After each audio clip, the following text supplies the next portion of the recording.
the recording go? Okay. So Jackie White has other hats that she likes to wear, and she's going to help us on how to do a virtual assistant. So Jackie, I'm going to turn it over to you. Did you accept the co-host? I think you did. I believe I'm good to go. So I'm going to try to share my screen here in just a moment. Much like my brain, I have 1,000 tabs open. Hopefully someone else can appreciate that. So let me just get this over here. And can you guys see my screen? You're good. All right, perfect. Okay. Well, if you're interested in learning more about how to get your business up and running, but not only that, get some help, that's what I'm here to talk about. So I called this presentation From Hair on Fire to Hands on Deck. I'm sure we've all had those moments where our hair is just on fire, right? There's just a lot going on. So we're going to talk about no matter what industry you're in, what business you're running, no matter how long you've been doing this, how to know when it's time to hire help and how to do that. So that's what we're going to cover today. Much of us, many of us here are solo entrepreneurs, and a lot of times we juggle all of it. So we're going to talk about, if that's you, how we determine that it's time to hire some help and what that looks like if you're going to hire a virtual assistant.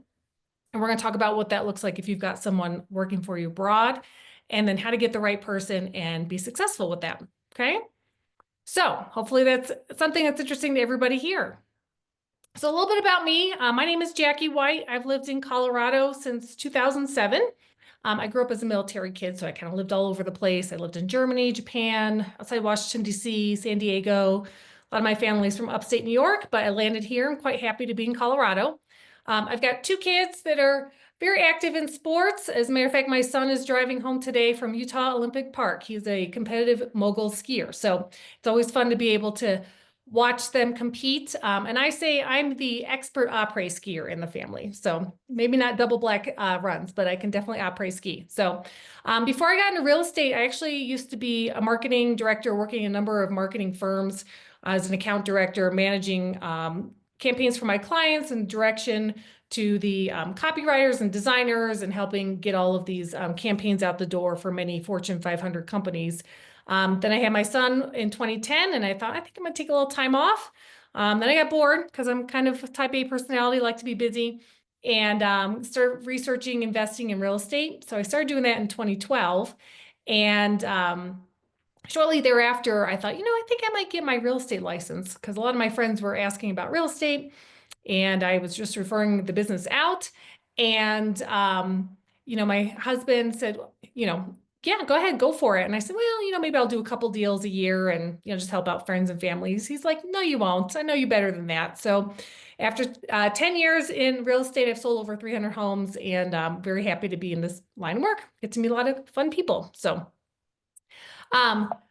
for all of you guys here as business owners, you've probably all had a day like this, right? Your hair is on fire. You got all sorts of work going on and you don't know what to do and how to keep your sanity, right? I look back at my phone. This picture was taken in 2016. I'd been a realtor for 2 years.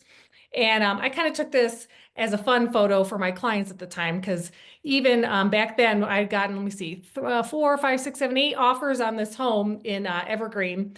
And I was showing my clients, oh my gosh, we have so many offers. Look at this. Little did I know what 2020 was going to look like after COVID. But we've all had these moments where, we've just have a lot going on in our business, right? I'm sure many of you can appreciate that. So being a solo entrepreneur, we wear all the hats, right? We're the CEO, we're the accountant, we're the chief marketing officer, we're the janitor, we do everything, right? And that can lead to a lot of burnout. And for many of us, we started these businesses and they're our babies, right? We want to put all of our energy and time into our business, but sometimes that can just lead to being overwhelmed. We've got so much going on. We're trying to put our hands in every single step of the process to help our clients and our customers. And really, when we try to do it all, it just leads to burnout. And we're not really growing our business. We're just on that hamster wheel, spinning it around, and we're not making that progress that we're actually, probably many of us are seeking. So how do you know when it's time to hire help? Well, burnout it could be a first sign, right? But the thing you have to think about is, are you working in your business or on it? And the distinction between the two is, are you shuffling papers? Are you making phone calls? Are you doing all sorts of administrative tasks? or are you working on your business, thinking about the growth? What are the marketing options? What are the clients that you could be acquiring? How can you be expanding your reach within the geographic area that you serve? That's working on your business and not in it, right?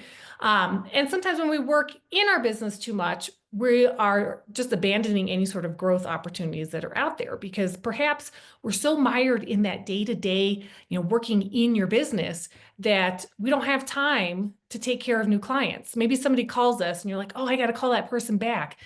And then it just slips your mind because you've got so many other things going on. That's really not a great sign. You know what? Draining your energy and eating up all of your time, really, that's a big sign too, right? Because, you want to be putting your best foot forward for your clients. You want to have a lot of energy and be really excited to work with them and excited to work with prospective clients and customers. But if you're just exhausted and burned out, it's not really a great impression to leave for them because they want to work with someone that's energetic, not someone that they feel like, oh, I don't know if they have time for me, right? And then, of course, many of us are, mothers, wives, we've got friends and family. And when we're not allowing ourselves the time to re-energize and recharge with the people that we love, that can be also a big sign that it's time to hire help. Does anybody identify with this yet? So, part of hiring somebody, a big piece of it is overcoming the fear of delegating, right? Because can anybody relate to that first bullet point? No one can do it like me, right? I'm the best. I'm the only person that can do this perfectly. And all of my clients and customers expect me to be doing everything. But quite honestly, sometimes you can hire someone and they can do things a lot better than you, right?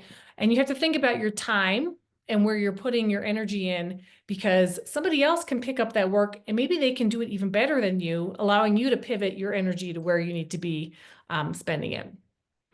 Part of this too is just letting go of that control, right? I call myself a recovering control freak because I like, for many years to be in control. I wanted to be doing everything. I wanted to be managing everything and be leading everything. And now I've got this mindset of, that's okay. I don't have to be the point person for every single task. There are other people that can contribute to the growth of my business and be part of the team and still provide an excellent customer experience for my clients. And really, you have to trust the process. If you are considering hiring someone, you've really got to look at how are you going to train them and how are you going to communicate with them to make sure that that handoff for the tasks that you're going to have them perform is going to be clean. So why a virtual assistant? Has anybody heard of a virtual assistant? You guys kind of know what that is? So just kind of in a nutshell, a virtual assistant is generally someone that is working somewhere else, right? And for many people, those are hiring virtual assistants that are working abroad for you. And with that, it can be very cost effective if you're hiring someone from overseas. And for many of us as solo entrepreneurs and, starting up our business, the cost of hiring someone can be kind of something that we're afraid of, right? Because you know that it's going to be a big investment and you have to pay that person every week, every month, no matter how your business is performing. And that can be very overwhelming and scary. But if you hire someone abroad, that can be really cost effective. For example, I have a full-time assistant and we'll talk a little bit more about what she does, but she's been working with me for 4 years now. And, her pay or someone that, takes on these kind of responsibilities, it's somewhere in that $15,000 to $16,000 a year salary. And that's something that in the country where she lives, which is the Philippines, makes for a very comfortable lifestyle. She's able to help her family, send her kids to college. And we'll talk a little bit more about that, but that can be a very cost-effective way to hire help for your business. Also you can hire people kind of ad hoc to do contract work, and that can be very effective as well. So maybe it's, per transaction or per customer, just per, job, you have someone coming in to help so you're not having to do every single step. And keep in mind, when you hire someone like a virtual assistant, they might have some skills that you didn't realize you needed in your business and perhaps you're not an expert in, but they can, bring in, whether it's marketing, social media, things that you just might not be an expert on. And then what does that do for you? Well, it leaves you time for those revenue generating activities, right? So every time we're meeting with new people or having people come into our business, that's an opportunity for us to engage, give them a great experience so that they can refer you out to others And that's the kind of activity as a business owner you should be doing, not all this admin stuff, right? So how do you figure out when it's time to hire someone, what you're going to have them do, right? So one of the tricks that a mentor taught me years ago is you really should track your daily tasks and really time block for at least a week everything that you're doing. And if you're really busy and if your hair is on fire, you're going to say, well, Jackie, I don't have time for that. Well, if you were saying, I don't have time for that, then you need to get an assistant, right? Because if you can't make the time to invest in your business, you know it's time. But by going through and tracking all of your daily tasks, what you're doing is determining what are the things you really need to be doing, right? And that kind of goes back to that control freak thing, right? Like truly ask yourself, what do you really need to be doing in your business? Because the high dollar activities that you need to be doing are working with, prospective clients, prospective customers, and marketing your business in the community.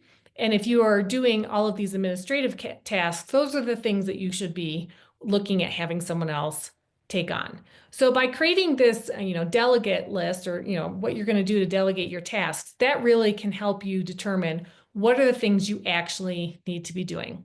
So I'm going to show you an example of what this looks like. So this is what I did years back when I determined, okay, I can't do everything. I need to have some help. So let me just pull this open real quick. So this is a checklist that I created. And what I did was I had a couple columns. So one is JW, that's me, my virtual assistant, and then my transaction coordinator. And I'm a realtor, so there's a lot of things that I do, whether it's working with a seller or a buyer. And so I just kind of started with this spreadsheet and I looked at, okay, what are all the things that I do when I work with a seller? And I kind of broke it down by, getting a client signed on, once they hire me, once their home is on the market, and then once it's under contract. And then the same thing with a buyer. And then when I went through, I just started checking, okay, of all these tasks, how many of these do I really need to be doing? Because I was doing all of this, and this is actually kind of a truncated list, but look at this column B. I mean, there are so many things that my virtual assistant was able to take off of my plate that I didn't really need to be doing, right? And a lot of it was administrative tasks. And that's really what you have to do is be honest with yourself. What are the things that you really need to be doing? And what are the things that someone else can take off of your plate? And let me just kind of get back to my thing here. Okay. So once you've determined that delegation list, that's really when you can start looking on finding the right virtual assistant. So there's all sorts of companies that are out there. You've probably heard of Fiverr, where they can help you. You can ask someone to do some tasks for you for a low cost. Maybe it's just a single project. Ask for, people within your industry, where are they getting help, right? Maybe they know someone that has just lost a job or is looking to step up their growth within the industry. Get some referrals from other folks. When you're looking to hire someone, make sure you're asking the right questions too. So for many of us being entrepreneurs, this will be our first hire. And hiring someone can be kind of scary, right? Because sometimes, we get caught up in, how much do I like this person? But also you have to think about what are their skills? What is their work history?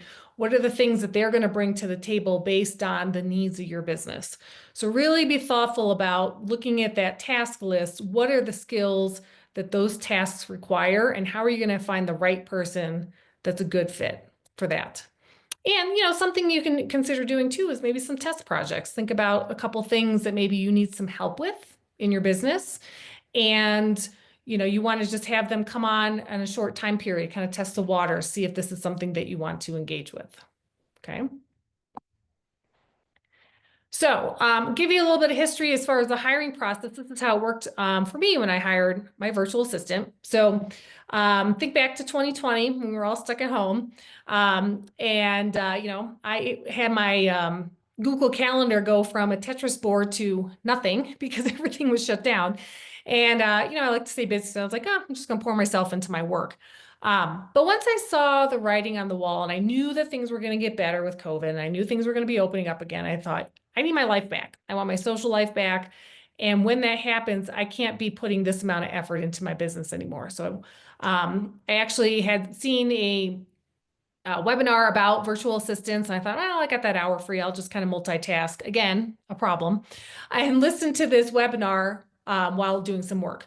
Well, within a minute, I just instantly pivoted my attention to the virtual assistant recruiter that was talking and the headhunter and sharing how he had really grown his business hiring virtual assistants. So I signed up right away. I thought, this is it. This is my solution. So I had an intro meeting at the end of October of 2020 with the company, kind of really did my homework to make sure I was going to be comfortable going down this road.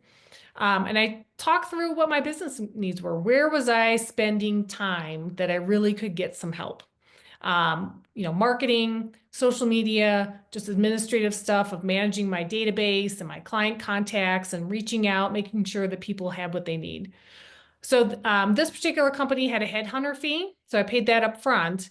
And then as part of that process, while they were recruiting people that would be potential candidates to work for me, they gave me a lot of information about how to have someone be successful and how to onboard them as a client and how to build out those processes. Because now I had someone that was working for me and they really needed to be able to communicate with them and have some tools in place to have that workflow. And we'll get into what those are in a minute. So we ended up doing some speed dating interviews over Zoom. So had a couple candidates, about a half a dozen or so. I got their resumes the night before, so I went through them. I had my list of questions, but I had stars or highlights on some of these candidates and things I wanted to maybe dive into a little bit more about their experience. And then ended up hiring someone right away. So I actually hired someone on November 18th. Unfortunately, that person had a family emergency and could not start. But very quickly, they were able to do a second round of interviews, and I found an excellent candidate December 9th. And she's the same person that's been with me, Razel, since 2020. And so then based on the needs of my business, they had my virtual assistant do a one-day training where she was introduced to all the tools that I use, the MLS, Canva, my database, a variety of tools that we use so that she could get familiar with what I was going to need. And then she started in mid-December. So it really was, about a 4 to 6 week process for me to get someone hired.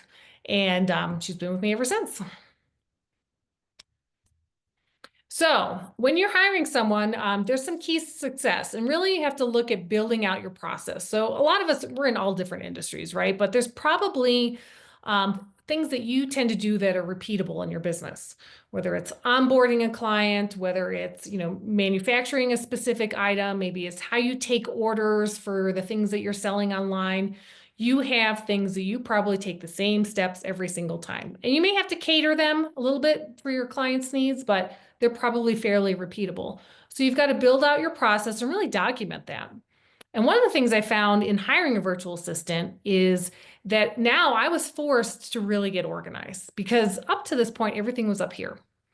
And so now I had to really create all of these checklists and get very detailed about what needed to happen and how. And so I documented everything for a week before this person started on Loom. And Loom is a software where you can, there's a lot of them out there. You can go ahead and, screen grab or record what you're doing. So I would literally go into, a task that I would be doing and say, okay, today we're going to, open up the MLS and we're going to enter in some information about a house. And then I would start doing it and just kind of walk through the process. And by doing so, I was documenting my business, but also putting myself in a position where for some reason, the person that was working for me moved on and I had to hire someone new. Now I had this really big library of videos. They're basically training manuals. And by documenting everything on video, it was great because she could go in, watch something, rewind, and watch it again if it didn't make sense, and then come to me with questions. So the time that I put in for training paid off in spades because now I could work on some of my things while she was training, and then we didn't do everything live because it was all recorded. So when you hire someone, another thing to consider is, what your goals are, right? So do you want to have more income because you're growing your business, or do you want to have more time and maybe a little more sanity, or do you want to have both? because depending on how you set things up, you might be able to do that. And I was certainly an example of that. When you hire someone as well, you really have to think about reserving that time for the onboarding, because while I did create a lot of videos and document a lot, I didn't want to just pass it all on because you have to build a relationship with this person that's working for you, right? You want them to be excited to be part of your business and have that understanding of the communication, how you're going to work together so that you can, share projects and be able to get those through to completion. And that's really important. Setting expectations around business hours, breaks, when people are going to take time off, especially if you're working with someone that works and lives abroad. What are the holidays where they live? What are the things that are important in their culture? One of the things I learned is, we like to celebrate birthdays here in the US, but in the Philippines, when somebody is having their birthday, everybody gets together, and that's a big deal. So, having time off for themselves and their immediate family is really important. And so you think about creating a training calendar too, maybe give a few tasks the first week, let that person master that. The following week, you're going to give them a little bit more and keep layering things on, and as opposed to just like dumping everything up front. Okay. And, setting clear expectations, again, just about hours, tasks, communication style, how you're going to do that. Giving all of the standard operating procedures by all your documentation is really important. And then, have regular check-ins, right? After that first week, first month, first quarter, how are things going? And get feedback and also receive it too. Because one of the things you might learn is that there's things that you're doing within your business that's hindering that person, that assistant or employee from doing their best work. So you've got to be open to a little bit of communication that goes both ways too, because there might be things that you've thought you've communicated and you're just not doing it well. So you've got to be real clear on that. So hiring a virtual assistant requires really being organized. And, many of us over time, obviously we've been using Zoom since, COVID, and it's a great communication tool like we're doing here today. But when you have someone working from you that's not in your state or not in the same country, you've got to really think about how you're going to communicate with them and manage all that workflow, right? So for me, I work with, my virtual assistant, Razel, and we're on Zoom every couple days a week. At the beginning, it was every single day. Now it's a couple days a week where we're catching up on life and also work. What are projects that we have coming on this week? What did we complete, and how we're going to stay on track? Loom is a great tool. There's many others out there, but I really like it because you're able to, keep everything in that library of, documentation that you have for all the videos, for the things that you do. Now, one tool I really like is Asana, and we're going to talk a little bit about that, and I'll show you what it looks like. It's a really great project management tool. And you can start doing that even before you hire someone, just to keep yourself organized, because you can have all sorts of checklists and documentation in there. And it's a free tool as well. And Loom, I believe there's a subscription if you want to have the recordings go longer than a couple minutes. For me, it was worth it. LastPass is a great tool, and there's a lot of password saving tools out there, but this allows you to share passwords for tools that you use with your virtual assistant. And so you can, how sometimes you got to change your password. You can change it, it automatically gets changed on their end. And they don't have to have the visibility as to what your password is. They have a tool that will just automatically log them in on their end, on their desktop. So really great tool. Canva is another one. Many of you maybe already be using it. Just, great tool for creating marketing materials and things for your business. Now, another thing that I've learned about is what's called Screenshot Monitor. And this is a great tool because what it does is it lives and it's on in the background when my virtual assistant is working. It takes a screenshot every 15 or 30 seconds. And so it's not recording, but it just captures a screenshot. And so if for some reason, you have an employee and you're like, gosh, things are just not getting done quick enough, or I feel like there's some miscommunication or what's going on, or this person isn't responding very quickly today, you can log in and say, oh, they're watching Netflix, or, oh, they're just in the wrong tool and I didn't really explain this well. And quite frankly, it really just, I don't use it very often. I think I've used it twice, once when I started, because I didn't want to micromanage my employee, but also the fact that she knows it's on, that I could check it, keeps her honest. But at this point, we have a good relationship. I'm really not worried about it. The one time I did use it recently is I'd forgotten that she had requested a Monday off, and I was messaging her and I thought, why is she not responding? This is so strange. It's unlike her. And I logged in and then I checked my calendar. I was like, oh yeah, she's off today. So speaking of communication, Slack is another great tool, and I'll show you that here in a moment, but it allows you to have a rolling conversation and post documentation, post files, and you can really stay organized on one platform as opposed to having millions of emails. So it's a little bit of chat, but it's a little bit of like email communication as well. And then TransferWise is a payment app that's used internationally that goes by Wise now. It's just like Venmo or PayPal, and that's how you can pay your employee who is overseas. So here's an example of Slack. This is just a screenshot. But by using this, you can create different channels. So that might be based on specific tasks. So for example, many of you probably get Serenity magazine, comes out every month in the mail, and I advertise in that. So we have a separate channel just for Serenity. So I might post something in there about, hey, here's some houses we have coming on the market. Make sure we have this stuff in the particular ad. Here we were talking about the Mountain Women in Business presentation, and I had her start working on that for me, and I couldn't find where it was. So these are all just a running chat, but then we have things broken out by specific subjects. So it's kind of nice to keep it all organized there. And forgive me, I have not been checking the chat, so I don't know if there's anything here you guys are asking questions on. Let me see. Yes, so Rachel says the videos, okay, these are old, sorry. All right, so let's continue on here. So here's Loom. This is just a example of what this looks like when you log in. You can see your whole library, right? So these are all just videos that I had made, just documenting, here's how we do something. Here's something where you can see my face and also Raisel's, and we were doing it together. And I said, all right, while we're figuring this out, let's just document it and record it in case we have to come back to it. And so whether you're doing it again in anticipation of hiring someone or just for your own sanity, because it's something you don't do frequently, you want to remember how to do it, Loom is a really great tool to have. This is just a screenshot of Asana. And again, this is just a free web-based program. And you can break things out again, kind of by subject matter and things that you want to have here. So for example, the buyer and seller templates, I just kind of took that from my checklist that I showed you earlier. And then in each of these tasks, there are the description of what to do, right? So for example, here we would have to order something from a title company. The task is assigned to Raisel. I can assign a due date. She goes in here and she sees exactly what needs to happen, who to contact.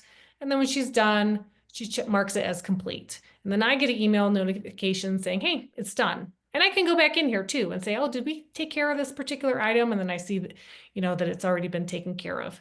And here's where I might add a comment with a URL for that recording from Loom or a little bit more documentation just to kind of keep everything organized in one place.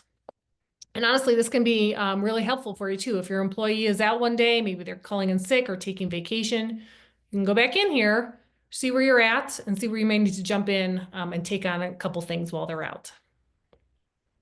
So once you hire someone, then what, right? So it really should, if you have the right hire, lead to more time for strategy and sales and, your own personal life, right? I know as business owners, especially as women, we're always struggling with balance, right? That work-life balance. And I think a key word is balancing, because it's never perfectly balanced. There's times in your life where you're focusing a little bit more on your career, and then there's times you're focusing a little bit more on your family. It's never going to be 50-50, but by hiring help, it'll help you to start balancing things a little bit easier. And then, having everything documented and having all these processes in place allows you to be a little bit more efficient in your business and then give you that time to work on business growth and hopefully reduce some stress and give you a little bit more work-life balance too. So here's some random stuff my virtual assistant has done for me. So I there was a time period where I was very busy and I started ordering every plate, those meal kits that come in the mail. And so she would just go in and be like, okay, here's the things. I know Jackie likes chicken and fish and it's going to be sent to her house. Box showed up. I got dinner. I don't have to go to the store. Right. So random things like that for your business, an assistant can help with. I gave her my family Christmas card letter. She made it all pretty, printed it out, send out the cards.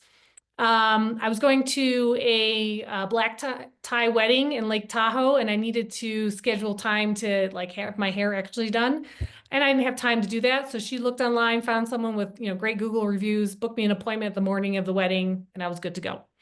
I also was doing a lot of nonprofit work for wildfire mitigation and education outreach, and so she would help with some of the marketing materials for that. So you really have to think about what are the things that a virtual assistant can do to help you that might even not be related to your business, but just give you some more time back in your life. Some other things I really like just to share. There's a great app Samsung has where you can like pick recipes and then it sends the ingredients to like your Safeway or King Soopers app. And then you just go pick it up and just do the drive up and go. I thought that was a really cool app. So check that out. You can save like your favorite recipes. Meal kits are great. I love grocery pickup.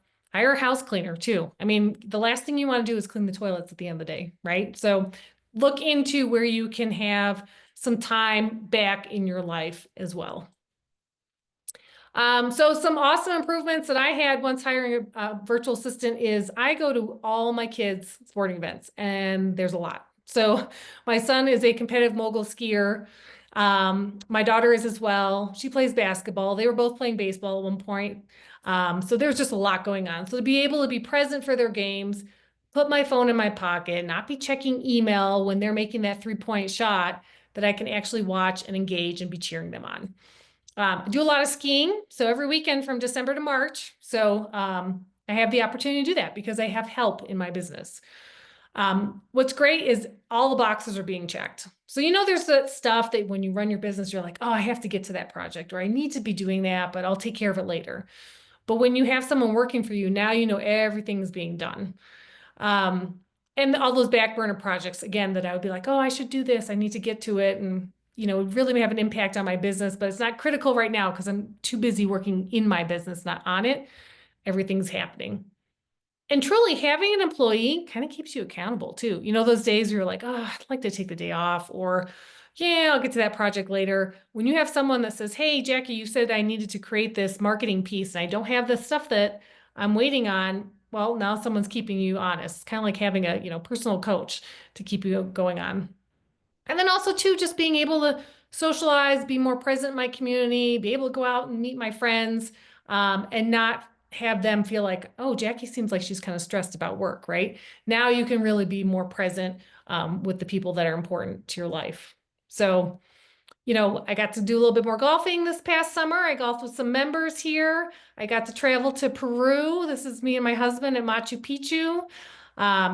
This lady in Lima threw this alpaca in my arms and I took the photo. Got to spend a lot of time with my friends. These are my book club girls. And this is me a couple weeks ago. I was the designator timer at the top of the Moguls competitive ski run. This is my son here, number 154. So when you have help, now you can enjoy your life too, because life's too short. It shouldn't be all about work, right? So if you're thinking about getting some help, start today. When you're working, just start making a list. What are the things that you really need to be doing? And be really hard on yourself. Be like, do I really need to be the person that always makes that phone call or always make sure that document is sent? There's other people that can be helping you because you want to be that main person that's forward-facing for your clients and the main point of contact, providing that excellent customer service with that team of people behind you. Start writing that job description when you start looking at all those tasks and the things and the skills that you really need that person to have. And then set a goal to hire someone within 30 days. Just get that process started. And if you need a referral for a headhunter, I will put in the chat a company that I use that's fantastic. So they work with a lot of people in, again, being that headhunter. They find the person, they help you hire them, and then you just go ahead and have them be your employee and enjoy all the success. So I'll share that here in the the link here in just a moment. But that's what I wanted to cover today and share how it's made a big impact in my business. And so I know I've done a lot of talking, but I'm happy to answer questions if anybody has something to put in the chat or would like to take yourself off mute.